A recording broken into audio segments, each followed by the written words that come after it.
Hey everyone, welcome to The Pen Habit. I'm Matt Armstrong, and in today's little review, we're going to talk about a pen I'm very excited about. I've actually been wanting to do a review on this one for a while, but I haven't been able to. So the pen in question today is this pen. This is the Conway Stewart Wellington.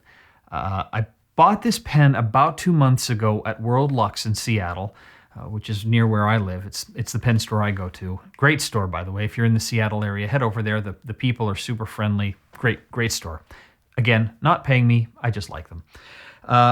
And was looking through a bunch of pens and was trying to decide on what I wanted. I finally settled on this Wellington. So this is by Conway Stewart, which is a British company, and they've been around for a long time. The Wellington, they have a standard production line, but they also have several limited edition versions. And this is one of the limited edition versions. It's called the Dartmoor. And that's the resin that they have built this pen out or made this pen out of. It's on this video, it looks almost black. On some of the stills I'll show you in the video, though, you'll see it's actually got a really neat brown undertone. There's a lot of depth to it. It's a very, very pretty acrylic. It's probably one of the prettiest pens I have, just in terms of its overall looks. So the exterior of the pen, pretty standard shape. It's kind of got a very slightly rounded top on the cap, mostly flat. Then the clip, it's pretty strong. It's got the Conway Stewart logo right on the top with the silver band around. The barrel has an imprint, which you'll be able to see in the stills, that says Conway Stewart Wellington number 25 of 50S, made in England. And then they've got a silver band around here with a cap that comes to a little, you can probably see here, just a little bit of a point. So that is the exterior of the pen. Then you open it up and it's got a nice section here with another silver washer, some threads. This has an 18 karat bicolor nib. So it's a 18 karat gold silver nib, or gold nib, with silver plating or rhodium plating, I'm not sure entirely which, on most of the nib except for the little square with the Conway Stewart logo. And it says 18 karat gold 1F. Now, or IF, excuse me. So that IF stands for Italic Fine. Now, those of you who saw my review on the Monteverde Nighthawk Invincia Deluxe Nighthawk, the pen, the carbon fiber matte pen that is available through the Goulet Pen Company, will know that I don't have a lot of experience with italic nibs. It's not something I really got into, at least when I first got started. But this is, for me, and one of the things I like about medium nibbed pens is that for daily writing, for me, they just work really well.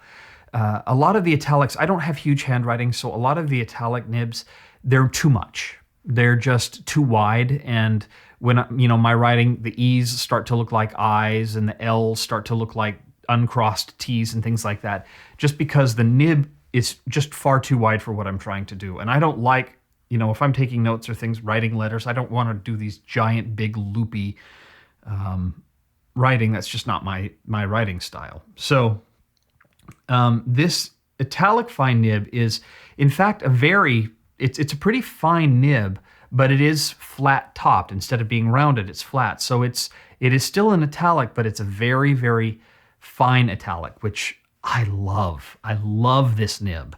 I didn't always love this nib, and I'll get to that in just a second. So this is a Cartridge Converter pen. It comes with a converter, and this converter has threads to screw into the barrel to keep it in place. On a pen like this, this is one of those few pens where I wish it could hold more ink, but because the nib itself is just a little on the flexible side. I wouldn't call it flexy or even semi-flexy. It's springy, but it does have a little bit of flex, and this pen puts a fair bit of ink on the paper. So I would love for it to be able to hold just a little bit more ink. In general, though, I adore this pen. Well, let me back up. So a little story time with Matt. So I bought this pen, as I mentioned, about 2 months ago from World Luxe, and I tested it in the store, dip tested it and wrote with it, loved it. I love the way it wrote, I love the way it felt. So I was like, that's it, that's the pen I want. It's pretty, which is, pretty and writes well. What more can you ask for? So I bought it, and I brought it home, and I loaded it up with, if I'm remembering correctly, I did a Niroshizuku ink, and I tried a couple of other inks. And there were some problems right from the get-go. The nib would not do cross strokes or upstrokes at all. It would only work on the downstrokes. And so every time I would like go up to do a looping L or something like that, there'd be nothing, and then I'd get ink. Nothing and ink. And that happened all the time. So I did all the things you're supposed to do when you buy a brand new pen. I flushed it out with water. I flushed it out with dish soap. I flushed it out with a very dilute ammonia solution. I cleaned it out. I tried different inks. I tried different papers. I tried adjusting where, my hand position. I couldn't get it to work nicely. So I contacted Conway Stewart, and the woman who's responsible for Conway Stewart support here in the United States, her name is Mary, and she actually lives about 10 miles from my house here in Washington. Unfortunately, I couldn't, or that's her shipping address anyway. Unfortunately, I couldn't bring it over to her. So I shipped it out. And for those of you who haven't had this experience, this was a new thing for me. Conway Stewart sends their nibs for repair to one of the few really solid nibmeisters here in the United States, Mike Masayama.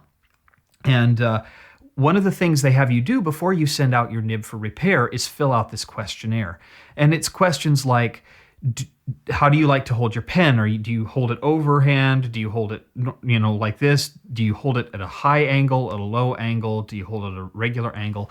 How do you like your pen to write wet? Do you like it to write dry, somewhere in the middle? They ask you all these questions, so you fill out this form.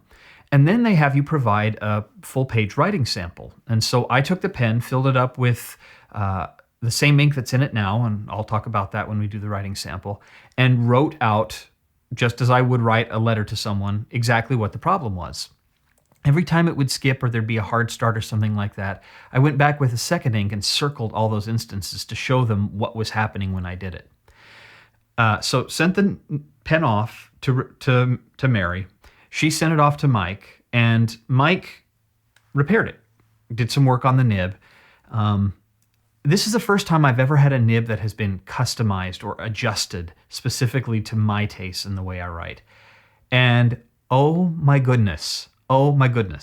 So those of you who are well into the fountain pen world, this is not news to you. Those of you who are new to it, holy cow, it makes a major difference in the way this pen writes. I got the pen back, inked it up with the same ink I had used initially, started writing, and fell in love. This pen has become, in a matter of days, my new favorite pen. It's right up there now with the Visconti Homo sapiens that I had adjusted, which I talked about earlier.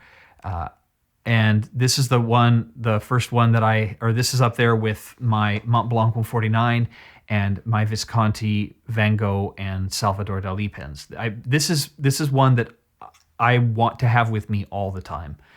It writes beautifully. It feels wonderful in the hand. It's heavy, but not too heavy. I don't need it posted in order to write with it comfortably. Posted, it's a little too heavy for me. It's a little back heavy. And I don't post most of my pens unless they're too short to write comfortably. But the section just fits perfectly on my fingers. The threads aren't sharp or too raised. It's just a beautiful pen that writes beautifully, that fits perfectly in my hand. I adore this pen.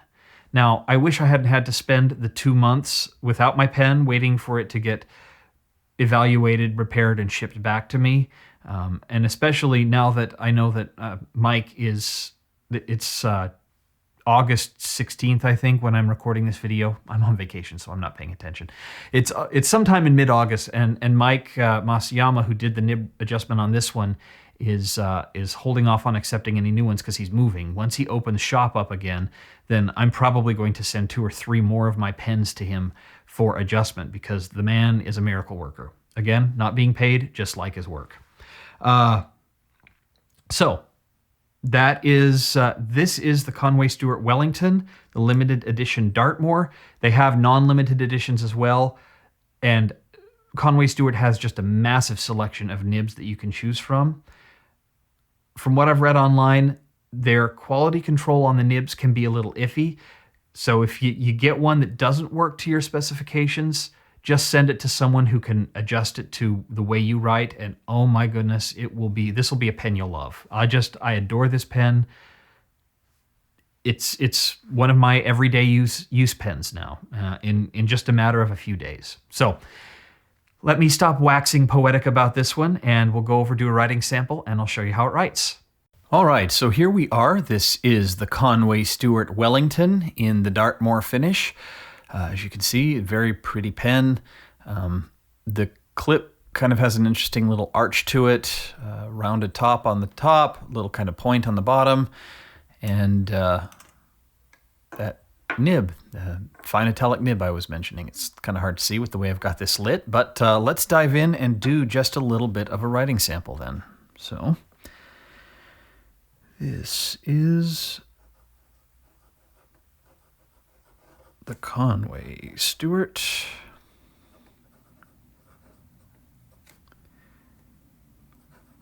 Wellington.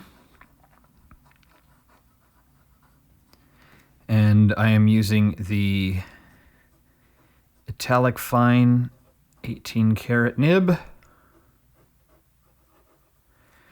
And I am using Iroshizuku Kon-Peki for ink. And as is always the case, we are on a Rhodia dot pad, which is an 80-gram paper. All right, so let's go ahead and just do just a little bit of an actual little quote here.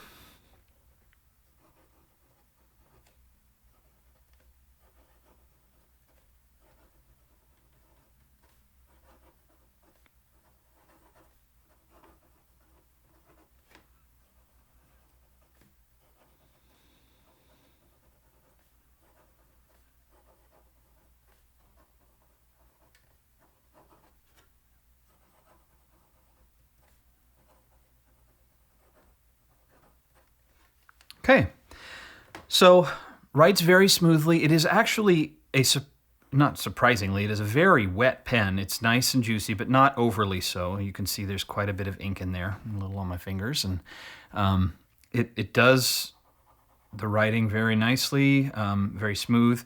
You'll notice up here, like you can see right at the top of the beginning of the I here, or on the downstroke of the D, there was a skip.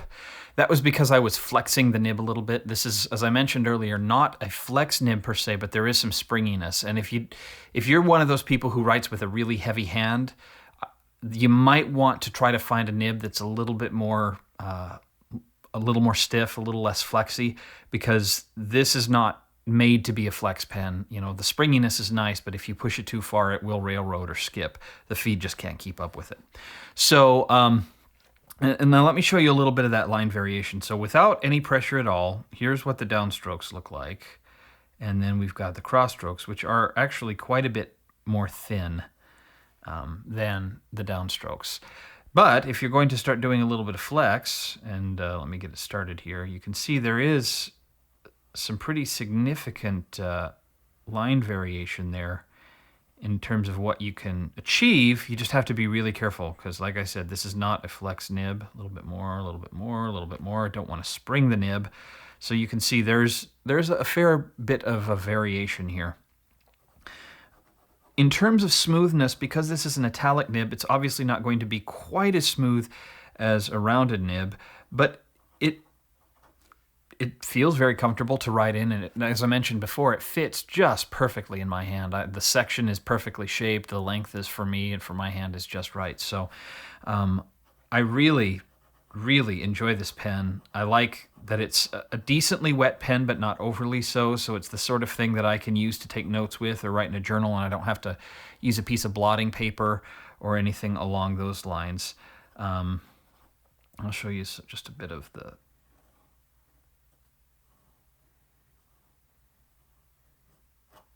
the flexi abilities there. So in general, as I have said before, I really, really enjoy this pen quite a bit. It has become one of my everyday carries for the most part. It's what I've written most of my last few letters with.